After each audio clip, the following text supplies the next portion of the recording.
to Myanmar, formerly known as Burma. At least 2 people were killed today as police opened fire on people protesting that country's military coup. At least 20 others were injured. As CBS's Ramy Inocencio reports, it's the worst violence yet in more than 2 weeks of demonstrations. Myanmar's civilian leader Aung San Suu Kyi has not been seen since the military seized power February 1st.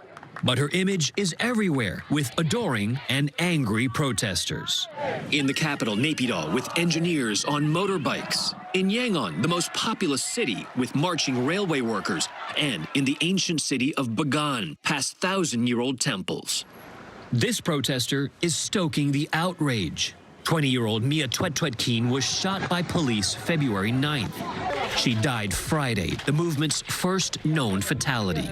Tom Andrews is the UN Special Representative on Myanmar. This is a people who have tasted freedom, they've tasted democracy. They are not going back to authoritarian rule. But the junta is holding on to power. This week, police broke up this protest in northern Kachin state, barricaded Yangon's iconic Sule Pagoda from protesters, and used water cannons, rubber bullets, and live rounds, pushing back this so-called civil disobedience movement. If the generals respond to anything, we know they respond to a bite in their wallet.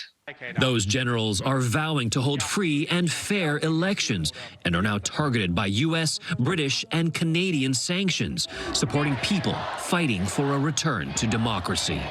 And Myanmar human rights watchers expect these protests to go on for a very long time. Tom Andrews saying we could be in for a siege. As for Aung San Suu Kyi, her next hearing is March 1st, but the junta really could detain her indefinitely. Ramy Inocencio, CBS News, Beijing.